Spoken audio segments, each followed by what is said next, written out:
c'était comme un rêve un peu, puis je dirais, même si on remonte à v'là un an, même après avoir vendu la carte, j'étais comme un peu sur un nuage, je m'en rendais pas compte, là, en fait, de tout ce que j'avais vécu, toute la chance que j'avais eue. Quand on déballe un paquet, je vous dirais, rarement que je vais dire à mes clients que c'est un investissement. Jamais qu'on va miser sur la chance ou la loterie, car on ne sait pas ce qu'on va tomber.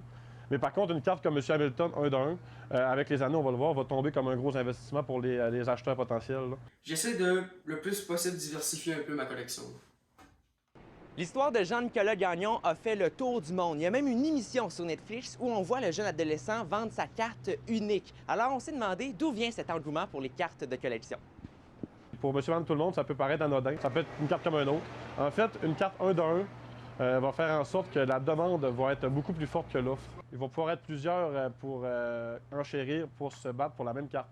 Donc, la même carte va être demandée par plusieurs collectionneurs, mais seulement un va pouvoir l'avoir. En fait, on a deux types de personnes. Tu as les collectionneurs, ceux qui vont collectionner pour le plaisir de collectionner, et tu as les spéculateurs, ceux qui vont essayer de tirer la perle rare pour pouvoir la revendre et faire de l'argent et acheter d'autres paquets pour sortir la perle rare. J'ai eu une loc, puis sinon je continue à en acheter, mais moi pour faire un gros coup.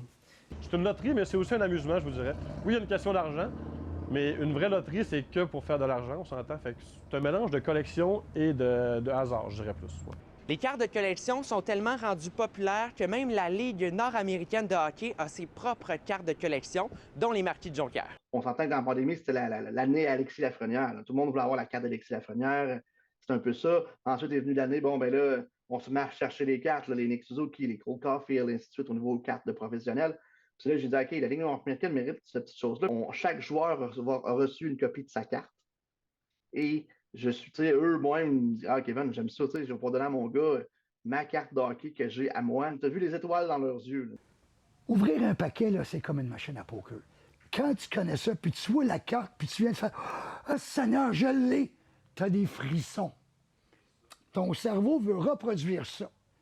Puis comment tu reproduis ça? C'est en achetant des paquets, en espérant toujours pogner une carte qui vaut, que ce soit 100 200 ou 2000 $. Depuis quelques semaines, quelques mois, on a des meilleures semaines, vraiment. On est vraiment plus stable niveau vente. On est une région de collectionneurs, puis on le voit avec le magasin 100%. C'est la valeur première d'un collectionneur. Il faut y aller avec passion. Puis la passion va nous mener vers des coups de circuit, là, 100%.